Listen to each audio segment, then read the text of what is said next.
বিশিব্রেনিয়াগুলো তাকলাই সংসাজাখা Tripura cricket এসোসিয়েশনই সকাত বাকমং পান্দা চাশালো আগলিনী Rabindra ভবন সংসাজাকমা সকাত বাকমং পান্দাও মানজাখা মন্ত্রী professor doctor Manik Saha থং মন্ত্রী টিঙ্কু রয় কসাম ইন্ডিয়ান ক্রিকেটার তে বিসিসিআই নি এপেক্স কাউন্সিল নি আদং দিলীপ উইং সরকার টিসিএ তি ফাং তপন লোধ সেক্রেটারি সুব্রত দে এএমসি মেয়র দীপক মজুমদার আকরক জাতিনো মুসঙ্গই পান্দানো চেঙ্গেরেখা মন্ত্রী অকরা লামশকমং কক নারখা টিসিএ সেক্রেটারি সুব্রত দে পান্দাও কচাম cricketer organiser best mail cricketer best female cricketer stipend holder ground worker best umpire best scorer তাই contribution in coaching high দাল বিদাল সকাতরক বাগজাখা কর্মকর্তারা আছেন তাদেরকে বলবো এর জন্য যা যা দরকার আমরা সেটা করব। এখানে স্টেডিয়ামের যেখানে ইন্টারন্যাশনাল স্টেডিয়ামের কথা বলা হচ্ছে, আমি নিজে কয়েকবার ওখানে গেছি। আমি যখন দায়িত্ব নিয়েছিলাম প্রেসিডেন্টের, প্রায় 2 বছর ধরে সেখানে খেলা বন্ধ, মানে সেই স্টেডিয়ামের কাজ বন্ধ। কি কারণে কথা হলো, তাদের কন্ট্রাক্টরকে ডাকলাম, অনেক ওরা বলছে আমাদের এই যে এতদিন আমাদের গ্যাপ হয়েছে তার জন্য আমাদেরকে এত টাকা দিতে হবে, আমাদের ম্যাটেরিয়ালের এত লস হয়েছে, এইসব বাক বিতণ্ডা প্রচুর করতে হয়েছে। তো সেই সময়ে এখন বর্তমান যিনি প্রেসিডেন্ট আছেন উনার আমি সাহায্য নিয়েছিলাম, কারণ উনি ইঞ্জিনিয়ার মানুষ। উনার সাথে কথা বলে আমরা একটা অ্যামাউন্ট ধার্য করে তারপরে they have kick start the work, এবং কাজটা শুরু হয়ে গেছিল। এবং আমরা চাইছিলাম যে এই স্টেডিয়ামটা এখানে শুরু হোক, যেটা আমাদের দুমালজি বারবার বলছিলেন যে আমি যখনই বিসিসিআই এর মিটিংয়ে আমি যেতাম খালি উনার পিছনে আমি দৌড়তাম যে আমাদের পয়সা দিতে হবে, আর নাহলে হবে না। আর এত মানে সজ্জন ব্যক্তি আজকে এখানে, মানে এতদিন বাদে ওনার সাথে দেখা হলো, মানে একটা ট্রু হিউম্যান বিইং বলতে যা বোঝায় একদম। অনেক সময় আপনি দেখবেন আগে যখন রেডিও আগে আমরা চালাতাম, টিউনিং করতাম, যদি ওই টিউনিং প্রপার না আসতো স্টেশন কিন্তু আসতো না। তো এক্স্যাক্টলি ওনার সাথে আমার টিউনিং এত ভালো হয়ে গেছিল যে মানে যখনই যেতাম এটা ফিল করতাম যে না একদম মনের মতো মানুষ আছে। এবং টেলিফোনে কথা হয়েছে কয়েকবার যে এখনো পয়সা আমরা পাইনি, আপনি পাঠান, উনি সাথে সাথে উনি রেসপন্স করতেন। তো আজকে যখন উনি এসছেন আমার এত ভালো লাগলো যে তখন আমি যে কথাটা বলছি, আমি জিজ্ঞেস করলাম আপনি আজকে গিয়েছেন কিনা সেই স্টেডিয়ামে। উনি বলে আমি এয়ারপোর্ট থেকে গিয়েই, আমার সেক্রেটারি মহোদয় বলেছেন যে উনাকে নিয়ে আজকে প্রথমে ওখানে দেখিয়ে এসছেন, সেটা আমাদের জন্য খুব ভালো। আবার কিন্তু একটু মাঝখানে আবার মানে কিছু কারণে এই কাজটা আবার থমকে গেছে। আমি বলেছি কিছু জায়গা ওইখানে যদি ইন্টারন্যাশনাল ক্রিকেট স্টেডিয়াম হয়, গাড়ি ভিতরে গেলে ওই দিকের জায়গাই নেই, মানে গাড়িটা ঘুরে আসার জায়গা নেই। আমি ডিএম মহাশয়কে বলেছি, সেক্রেটারি এবং ট্রেজারার এবং আমাদের প্রেসিডেন্টকে আমি বলেছি, ওনাদের সাথে কথা বলিয়েছি, ওখানে গিয়ে যা জায়গা ধরবে একুজিশন করে হলেও আমরা ত্রিপুরা ক্রিকেট অ্যাসোসিয়েশনকে আমরা দিয়ে দেব, যাতে করে প্রপার এটা ওখানকার যে ব্যবস্থাপনা সেটা যেন প্রপারলি হয়, সেটা আমি বলেছি। অনেক ঘটনা আছে, অনেক কথা আছে ক্রিকেট অ্যাসোসিয়েশন নিয়ে, অনেকে অনেক রকম কথা বলে। মেইন কথা হচ্ছে যে কমিটি থাকুক সততার সাথে কাজ করবে, আর কাজ করতে গেলে নানা রকম কথা আসবে, কিন্তু নিজের কাছে নিজের বিবেকের কাছে একটা জিনিস থাকতে হবে, আমি সততার জন্য আমি কাজ করেছি। এখানে যারা প্লেয়ার আছে, আমরা যারাই অ্যাসোসিয়েশনে থাকুক, কর্মকর্তা যাই থাকুক, মেইন উদ্দেশ্য হচ্ছে আমাদের ক্রিকেট প্লেয়ার বানানো। ক্রিকেট শুধু খেললাম আর কয়েকবার মানে মানে বাইরে গেলাম সেটা যেন না হয়, রঞ্জি ট্রফি খেললাম তাতে আমার যথেষ্ট যেন না হয়। আমার মানে ত্রিপুরার নাম, আমার দেশের নাম সেটা যেন বাড়ে, সেই দিশে আমাদের কাজ করতে হবে। প্র্যাকটিসের জন্য যা যা দরকার, অ্যাট বেস্ট যতগুলো একাডেমি আমি দুটো জায়গায় একাডেমিতে আমি গিয়েছিলাম, সেই একাডেমির মতো এখানে আমরা স্টার্ট করতে আমরা চেষ্টা করব আমরা, এবং সেই দিশাও আছে। এখানে আমাদের দিলীপ বেঙ্গেশ্বর সরকারজি এখানে আছেন, উনিও আমাদের এখন হেল্প আমরা চাইতে পারি ওনাদের থেকে, ওনাদের যে এক্সপার্টাইজ সেটা আমরা নিয়ে এখানে একটা একাডেমি আমরা নিশ্চয়ই এখানে আমি যারা অ্যাসোসিয়েশন আছে তাদেরকে বলবো, সরকারের তরফ থেকে যা যা দরকার আমাদের অ্যাডমিনিস্ট্রেশনের তরফ থেকে আপনাদের নিশ্চয়ই আমরা হেল্প করব। এখানে ত্রিপুরাতে অন্যান্য খেলায় আমাদের যেটা আমাদের মাননীয় মন্ত্রী বাহাদুর বলেছেন যে বিভিন্ন জিমন্যাস্টিকে হোক, আমাদের সুইমিং এক সময় ত্রিপুরার খুব সুইমিংয়ে কিন্তু প্রচণ্ড নাম ছিল, অ্যাথলেটিক্সও আমরা ভালো রেজাল্ট আমরা করেছি, বিভিন্ন খেলায় আমাদের কিন্তু নাম আছে, ব্যাডমিন্টনেও ভালো নাম আছে, কিন্তু সেটাকে ধরে রাখার, সেটার মানে আমাদের উচিত সেই ধরে রাখার জন্য যা যা দরকার আমাদের প্লেয়ারদের প্রতি যা যা আমাদের কর্তব্য, যে জায়গায় যে অ্যাসোসিয়েশন থাকুক, কর্মকর্তারা থাকুন, সেটাই যেন মানে এখানে গিয়ে কোনো রকম বাধার যেন সৃষ্টি না হয়। আমি আশা করি এখানে ত্রিপুরার বিভিন্ন জায়গার মধ্যে আমরা cricket stadium, mini cricket stadium এবং প্র্যাকটিস করার জন্য যা যা দরকার আমরা করেছি, কিন্তু এখন যারা কমিটিতে আছে তারাও চেষ্টা করছে, এবং আমি নিশ্চিত যে আগামী দিনে ত্রিপুরার আমরা আশা করি আজকে শুধু প্রাইজ ডিস্ট্রিবিউশন করলাম আর এখানেই যেন ফুল স্টপ না হয়। এটা দিয়ে আজকে এতদিন পরে আমি যখন সভাপতি ছিলাম বলা হয়েছে, তখন হয়েছিল 4 বছর পরে আবার হচ্ছে, এটা কেন হবে? প্রতি বছর বা 2 বছর 1.5 বছর পরে এটা করা উচিত, এবং তাতে করে যারা প্লেয়াররা আছে তারা কিন্তু অনেকটা তারা খুশি হয়, ইন্সপায়ার্ড হয়, এবং সেই ইন্সপায়ারেশনে আরো ভালো করে খেলবে। এবং আমি সমস্ত যারা ত্রিপুরাবাসী এখানে আছেন তাদেরকে আমি বলবো যে শুধু পড়াশোনার পেছনে ছেলে মেয়েদের আমরা পাঠিয়ে দেই, এই ব্যাগ বইয়ের থেকে ক্রিকেটের ব্যাট যেন ওনারা বয়, এবং খেলাধুলার সাথে সাথে আমরা যদি পড়াশোনা যদি করি দুটোই ভালোভাবে, সেই আশা আমি রাখছি। সবাইকে অসংখ্য ধন্যবাদ জানিয়ে, আর বিশেষ করে আমাদের 2 অতিথি এখানে এসেছেন তাদেরকে আমি ধন্যবাদ জানিয়ে আমি আমার বক্তব্য শেষ করছি। জয় হিন্দ। অনেক অনেক ধন্যবাদ আপনাকে মাননীয় মুখ্যমন্ত্রী মহাশয়।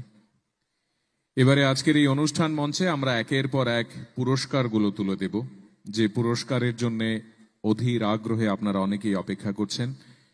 এবং তার চেয়েও বড় কথা, আজকের এই আয়োজনে শুধু পুরস্কারই নয়, আমরা সংবর্ধনাও জ্ঞাপন করব এমন প্রাপকদের যারা নিজস্ব মহিমায়, নিজস্ব বৈভবে ক্রিকেট খেলাকে আরো সুদূর প্রসারী করার জন্য ভূমিকা পালন করেছেন। শুরুতেই বেস্ট অর্গানাইজার রাজ্যের মাননীয় মুখ্যমন্ত্রী মহাশয়, তিনি একে একে প্রথম 6-7টি এই পর্বের যে শুরুতেই প্রথমে মঞ্চে আসবেন শ্রী শানিত দেবরায় মহাশয়। তবে তার আগে প্রেক্ষাগৃহের মঞ্চে যে স্ক্রিনটি রয়েছে সেখানে শ্রী দেবরায় কি বলছেন তা আপনাদের শোনাতে চাই। একটা গৌরবময় মুহূর্ত, ত্রিপুরা ক্রিকেট অ্যাসোসিয়েশনের এই গৌরবময় মুহূর্তে আমি কিছু বলতে পেরে আমার ভীষণ ভালো লাগছে। ত্রিপুরা ক্রিকেট অ্যাসোসিয়েশন এই রাজ্যের ক্রিকেট ডেভেলপমেন্টে দীর্ঘদিন ধরেই কাজ করে চলেছে। আজকে সুযোগ বলি 24 আমাদের ত্রিপুরা ক্রিকেট অ্যাসোসিয়েশনের এই যে মহতী অনুষ্ঠান, সেই অনুষ্ঠানে আমাদের মাঝে একটু আগে যিনি বক্তব্য রাখলেন, ওনার মূল্যবান বক্তব্য আমাদের ত্রিপুরা সরকারের মাননীয় মন্ত্রী শ্রী টিঙ্কু রায় মহোদয়, former Indian cricketer and BCCI apex কাউন্সিলের মেম্বার শ্রী দিলীপ ব্যাংক সরকার আমাদের মাঝে উপস্থিত আছেন। আমি ওনাকে ত্রিপুরাতে আসার জন্য ওনাকে স্বাগত জানাচ্ছি। আমাদের মাঝে উপস্থিত আছেন চেয়ারম্যান আইপিএল, এবং যখন আমি বিসিসিআই এর ত্রিপুরা ক্রিকেট অ্যাসোসিয়েশনের তরফ থেকে মেম্বার ছিলাম, তখন উনি ট্রেজারার ছিলেন শ্রী অরুণ সিং ধুমালজি। ওনাকেও আমি স্বাগত জানাচ্ছি ত্রিপুরাতে প্রথমবার আসার জন্য। Shri Tapan Lodh, honourable president Tripura cricket association, Upananda Debbarma, vice president Tripura cricket association, Subrata Dey, honorary secretary Tripura cricket association, যিনি ওনার স্বাগত ভাষণ আমাদের সামনে রেখেছেন। তাছাড়া এখানে উপস্থিত আছেন শ্রী বাসুদেব চক্রবর্তী, অনারি ট্রেজারার টিসিএর। আর আমার নিচে উপস্থিত আছেন আগরতলা মিউনিসিপ্যাল কর্পোরেশনের মাননীয় মেয়র এবং সম্মানিত বিধায়ক শ্রী দীপক মজুমদার মহোদয়, এবং যারা সাব ডিভিশন থেকে বিভিন্ন কমিটির যারা মেম্বার্সরা এখানে এসছেন এবং বিভিন্ন ক্লাবের যারা মেম্বাররা এখানে উপস্থিত হয়েছেন, sports personalities, players, x cricketers, students এবং মিডিয়া বন্ধুরা, সবাইকে আমি অভিনন্দন জানাবো, শুভেচ্ছা জানাবো। আর সর্বপ্রথম আমি শুভেচ্ছা জানাতে চাই যারা আজকে এতগুলো এখানে কাপ এবং এখানে যে বিভিন্ন প্রাইজ দেওয়ার অন্যান্য যে এখানে কাপের ব্যবস্থা করেছে, যারা পাবে তাদেরকে তো আমি শুভেচ্ছা জানাবই, কিন্তু যারা পায়নি, যারা ক্রিকেটে অংশগ্রহণ করেছে বা আগামী দিনও যারা করবে তাদেরকেও আমি বেস্ট অফ লাক বলবো আর তাদেরকেও আমি শুভেচ্ছা জানাতে চাই। স্পোর্টস কাউন্সিলের আমি সেক্রেটারি ছিলাম বেশ কিছুদিন, আমি সেখানে প্রায় 2.5 বছরের মতো বা তারও বেশি হতে পারে আমি ছিলাম। হঠাৎ করে আমাকে বলা হলো যে ত্রিপুরা ক্রিকেট অ্যাসোসিয়েশনের আপনার সভাপতি হতে হবে। তো গেলাম সেখানে, ত্রিপুরা ক্রিকেট অ্যাসোসিয়েশনের সভাপতি হলাম, ইলেকশন হলো, যা যাবতীয় যে পদ্ধতি আছে সেই পদ্ধতির মাধ্যমে আমি সভাপতি হওয়ার পর সেখানে একটা ডিফারেন্স আমি দেখলাম যে স্পোর্টস কাউন্সিলে কিন্তু পয়সার একটা বিরাট সমস্যা। মানে এতগুলো খেলা স্পোর্টস কাউন্সিলে, আমি নিজেও একজন অ্যাথলেট ছিলাম, সেখানে আমি দেখতাম। এবং তার উল্টো টিসি এর মধ্যে পয়সার অভাব নেই, আবার আরেকদিকে ট্যালেন্টের অভাব নেই। এবং যেসব সুযোগ সুবিধা যারা স্টুডেন্টরা আছেন এখানে ক্রিকেটে খেলতে আসেন, তাদেরকে যদি প্রপারলি যদি তাদের ট্রেনিং দেওয়া যায়, এবং সৌমিরন চক্রবর্তী মহোদয় যেভাবে টিসিএ-কে এখানে এস্টাবলিশ করে গেছেন, ওনার যে চিন্তাধারা সেটাকে যদি আরো আমাদের মশালকে সামনের দিকে আমাদের নিয়ে যেতে হয়, তাহলে কিছু আরো বেশি করে তাদের যদি আমরা ট্রেনিং দেই তাহলে অনেক বেটার হবে। সেটাকে সামনে রেখে আমরা অনেক কাজ শুরু করেছিলাম। আমি নিজে যেহেতু স্পোর্টসের সাথে যুক্ত ছিলাম, আমি একটু আগে আমি অরুণজির সাথে কথা বলছিলাম যে একটা চেষ্টা ছিল যে শুধু ক্রিকেট, ব্যাট বল সব ঠিক আছে, ফিল্ডিং সব ঠিক আছে, কিন্তু তারপরও তার ফিটনেস ভেরি ইম্পর্টেন্ট। এবং ফিটনেসের ক্রিকেটে তো হয়ই, কিন্তু যেহেতু আমি মানে স্পোর্টসের সাথে আমি যুক্ত ছিলাম, সেখানের যে ফিটনেসের অনেক ফিটনেস যেগুলো হয়তোবা আমার চোখে পড়েনি, ক্রিকেট প্লেয়ার্সদের মধ্যে সেটা আছে। তো কেননা তাদের মধ্যে বিশেষ করে যোগার যে কার্যক্রম তাদের মধ্যে যদি আমরা ঢুকাতে পারি, যারা ছোট ছোট ছেলে মেয়েরা এখানে আছে ক্রিকেটের সাথে যুক্ত, তাহলে ক্রিকেটের যদি 100% যদি দিতে হয়, সেখানে যদি আমি পার্সেন্টেজের হিসাবে আমরা ধরি, মানে সাইড বাই সাইড যদি যোগা করানো যায়, তাকে ব্যালেন্সিং করার জন্য যদি জিমন্যাস্টিকের কিছু পার্ট ঢুকানো যায়, তার মধ্যে যদি আমরা কমিউনিকেশন স্কিল তার মধ্যে যদি ডেভেলপ করতে পারি, আমাদের ছেলে মেয়েরা বাইরে যখন যায় কমিউনিকেশনে কিন্তু অনেক সময় ওদের সমস্যা হয়, তাদের মধ্যে সেই কনফিডেন্সটা অনেকটা কম চলে আসে। তাহলে এইগুলো যদি আমরা ডেভেলপ করতে পারি, তাহলে আমাদের ছেলেদের আরো বেশি তারা নিজেদের উপর কনফিডেন্স ডেভেলপ করবে, তাতে মাইন্ড, ইন্টেলেক্ট এবং বডিলি এবং সব দিক দিয়ে তারা কিন্তু অনেক বেশি স্ট্রং হবে। আমি সেইভাবে কিন্তু কাজও শুরু করেছিলাম। বর্তমান কমিটিকে আমি এটাই বলবো যে ওনারা সুন্দরভাবে চালাচ্ছেন এই অ্যাসোসিয়েশনকে, আমাদের নজর আছে, খবর আমরা নেই। এবং যদি এই কারিকুলামগুলো আপনারা যদি ঢুকাতে পারেন, নিশ্চয়ই আপনারা যারা ট্রেনার আছে, যারা কোচ আছে, তাদের নিশ্চয়ই আছে। কিন্তু দেখুন, আমরা যদি এই ধরনের ইনোভেটিভ কিছু চিন্তা ভাবনা, আমি জানি সারাদিন পরিশ্রম করে ছেলে মেয়েরা, কিন্তু এইগুলো আমরা চিন্তা ভাবনা করতে পারি, এটা আমার সাজেশন। আমি সেটা তখন আমি ভেবেছিলাম আপনারা যদি এটা ঢুকাতে পারেন, আমার মনে হয় রেজাল্ট আরো বেটার হবে। কারণ ফিটনেসের উপর আর কিছু নাই, fitness as well as practice. যত প্র্যাকটিস করবে আর ফিটনেস যদি থাকে তাইলেই রেজাল্টটা ভালো। আমি আশা করি আগামী দিন ত্রিপুরার, এর আগে ভালো ভালো প্লেয়ার ত্রিপুরার ক্রিকেট থেকে অনেক ভালো ভালো প্লেয়ার বেরিয়েছে, কিন্তু কোনো জায়গায় এমন যেন না হয় আমাদের মাঝে মাঝে ড্রপ করে, যে মাঝে মাঝে একটা বিরাট একটা ড্রপ পড়ে, যে এখন ত্রিপুরার ক্রিকেট পত্রপত্রিকায় প্রায়ই দেখি যে ত্রিপুরা ক্রিকেটের এমুক জায়গায় হারছে এমুক হারছে।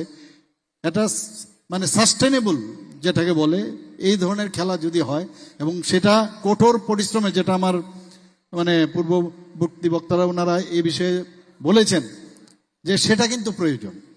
আর জীবন শৈলীর প্রতিও আমাদের নজর দিতে হবে, কারণ এইদিকে যদি আমরা ধ্যান না দিই, কারণ আমি নিজেও যখন ক্রিকেট অ্যাসোসিয়েশনে ছিলাম বিভিন্ন খবরাখবর আসতো, অনেক সময় কয়েকজন, সবাই না, অনেক সময় দুঃখ লাগে যে এই বয়সে তাদের জীবনশৈলীর মধ্যে পরিবর্তন আসে। তাহলে কোথার থেকে ভালো মানে খেলা আমরা ওদের থেকে আশা করব। তো এই বিষয়গুলো যারা আমি সেক্রেটারি মহোদয় এবং প্রেসিডেंट महोदय এবং যারা এখানে स्टैंडर्ड एथलेटिक ट्रैक नहीं है, जो ट्रैक अभी हम लोगों ने बनाया है। खेलो इंडिया स्कीम में अभी हमारा एक हॉकी स्टेडियम है, वो international standard hockey stadium already ready है हम उद्घाटन करने के।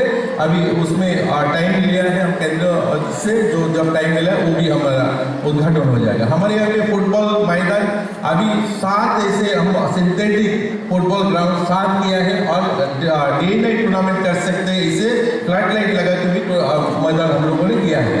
तो स्पोर्ट्स के इंफ्रास्ट्रक्चर हम बोल सकते हैं, हमारा नॉर्थ ईस्ट के जो छोटे प्रदेश है उसमें किसी भी हालत में हम पीछे नहीं है।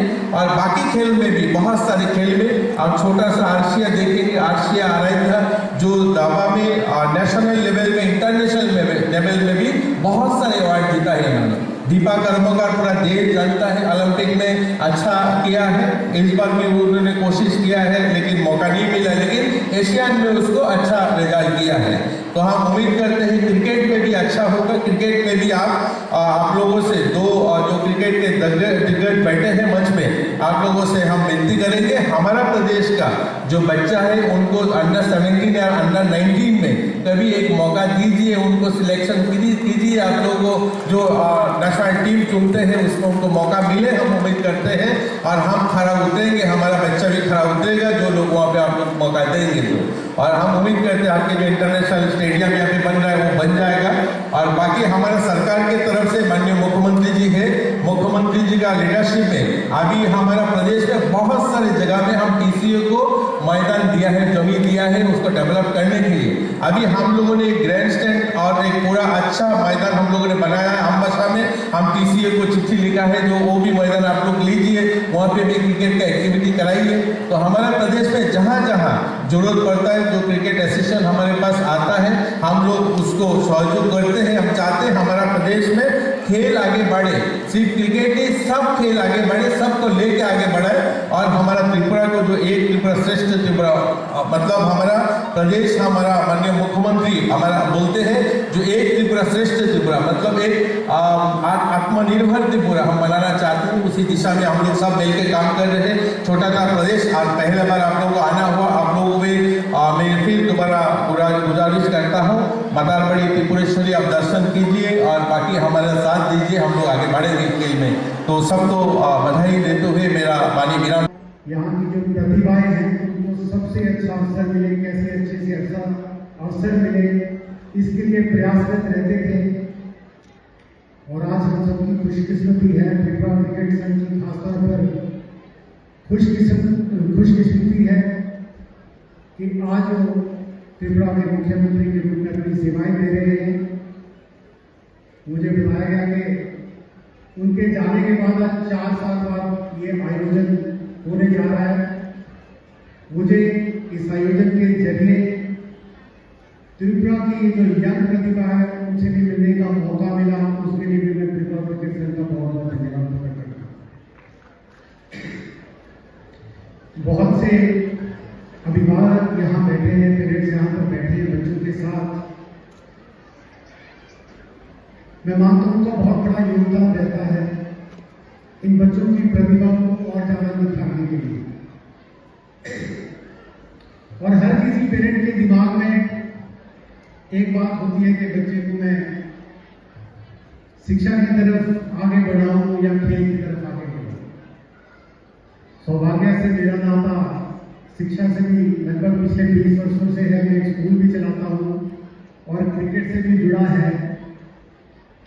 तो इसलिए एक बात मैं कहना चाहूंगा मेरा 22 साल का जो स्कूल का भविष्य जो एक्सपीरियंस है वो बताता है, मुझे जितने भी अपनी एल्यूमनाई बच्चे मिले होंगे स्कूल के बच्चे, चाहे शिक्षा के तौर पर एवरेज हो, लेकिन जिसने भी खेल में रुचि दिखाई है, भाग लिया है, that child would stand out in the crowd. दुर्भाग्य से हमारी शिक्षा नीति ऐसी है कि हमें सर्कुलर आ गया कि 5वीं तक आपने किसी को फेल नहीं करना। फिर सीबीएसई ने 2-3 साल बाद सर्कुलर दे दिया कि 8वीं तक आपने किसी को फेल नहीं करना। फिर एक महाशय इस देश में शिक्षा मंत्री बने, उनके बाद 10वीं का बोर्ड खत्म करना। तो देश की शिक्षा नीति ये हो गई कि nobody should fail in school, let them fail in life. आज ये जो बात बेरोजगारी की हो रही है, इसी कारण से हो रही है कि अभी भी वो 70 का राष्ट्रीय साक्षरता मिशन चल रहा है कि हर किसी को स्कूल भेजो, कॉलेज भेजो, यूनिवर्सिटी भेजो। एम्प्लॉयमेंट की कमी नहीं है, एम्प्लॉयबल यूथ की कमी है। 95% of our youth is unemployable. There is no depth of employment opportunity. आज हम देखते हैं कि बच्चों की 100/100 सीबीएसई में 100% मार्क्स आ गए। क्या आप कल्पना कर सकते हैं कि अंग्रेजी में भी 100, हिंदी में भी 100, सोशल स्टडीज में भी 100, मैथ साइंस में भी मार्क्स इतना हो? इसलिए जरूरी है इस बात को समझने की कि जो शिक्षा पद्धति में 33% पे बच्चा पास हो जाता है, उस शिक्षा पद्धति से हम अपने बच्चे को अच्छे भविष्य के लिए तैयार नहीं कर रहे। हम बच्चे में इन्वेस्ट कर रहे हैं उसके अच्छे भविष्य के लिए। तो आपके बच्चे ने चाहे सादा जीवन जीना हो, चाहे नेम फेम मनी वाला जीवन जीना हो, sports has to be integral part of his life. ये बात आप अपने साथ गांठ बांध